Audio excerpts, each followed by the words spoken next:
Hi everybody. So today I wanted to kind of go back to what I was talking about in my last post about sugar and the detrimental effects of sugar on our body and how it's actually very toxic and it's been coined to be as addictive as cocaine. So in my own personal journey of about 2 weeks, and I've done this before, but it's kind of like I think we all kind of go off the bandwagon a little bit, and it's good to kind of to try it again and see how it really does affect our systems. So I have made some conscious efforts to take out baked goods, candies, ice cream, all the obvious sugar products, as well as looking at labels and seeing which foods have high sugar content that you don't even know about, like ketchup, salad dressings, stuff like that. For many years I've been an advocate of eating whole fat foods now and taking out anything that's low fat, because low fat replacement products are always filled with sugar. Like I talked about before, they take out the fat and they increase the sugar so that it still tastes good. So anyway, so things that I've done the past 2 weeks, I've taken out my mid-afternoon protein shake, which it was made to reduce sugar cravings, but I found that because it's so sweet, it made me want sweeter things. So it filled me up, no question. It would sit in my stomach and fill me up. But after I drank it, I found that I wanted something else sweet. And so I would often go to my other addiction, which was sourdough pretzels. And some people might think you read the label and they don't have a lot of sugar. But the white processed flours break down to sugar in our systems. So I was eating a lot of sourdough pretzels in one day.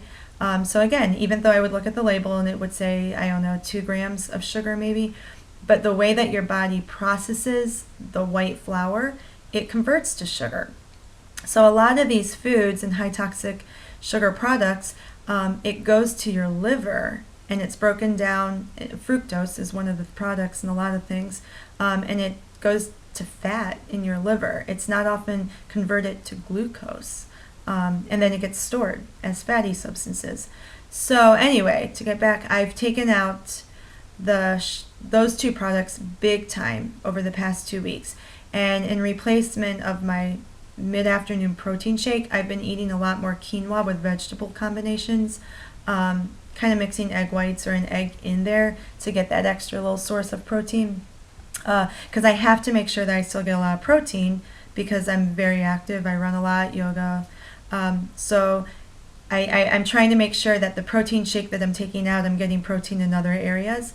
But some things I have noticed greatly in making these efforts to reduce the sugar, my foggy head, the foggy brain that they talk about, it's true. And that's really gone away from me. I used to about 2 or 3 in the afternoon get this kind of fuzzy like slump.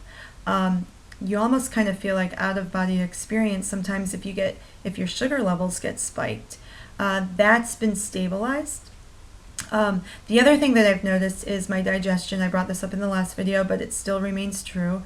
My digestion's been a lot better. It's like I find myself getting full, but I don't get bloated. So something that I'm eating has been a lot better for my body to process. And I think when you go through this and you start replacing these processed foods with whole foods, you're going to recognize that whole foods nourish us. The whole point of food is to fill your body with what it needs. And when you're eating a lot of processed foods, you'll find that you eat more and more and more because your body's not getting what it needs. It is not getting nourished with the vital nutrients, minerals that it needs to function properly. So that's why people overeat a lot. So if you consciously start making these efforts to take out the processed foods and fill it with whole foods that your body is made to take in and absorb, you're going to realize, wow, I feel a lot fuller than I did when I was eating even like a boxed pizza. Yeah, you get full after eating the whole thing, but eat 1 slice or 2 and you're probably kind of like, gosh, I should stop, but I'm really wanting more, because it's not getting the nutrients. But if you eat a thing of quinoa with vegetables or a lean protein with vegetables, you're going to notice that your body gets full faster. So if I can encourage you to continue trying to reduce your sugars, but if I can encourage you to try to start cooking at home more, I think you're going to notice that you'll start eating less because your body's going to be nourished the right way. So when it comes to eating the proteins, the lean proteins, do make sure that you're getting the grass-fed, and that I'll go into that down the road.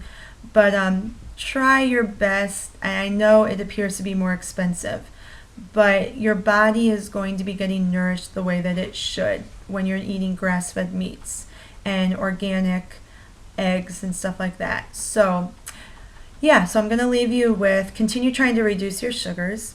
But now let's start trying to add in the healthier versions still, but maybe swap out going out to eat 2 times a week with cooking at home, because I think the cooking at home, you're going to be finding that you're getting the better foods for you and they're being cooked the right way, and you're going to find yourself nourished. And when you're nourished, you eat less. So a lot of talking on my part, but I hope you found this informative again.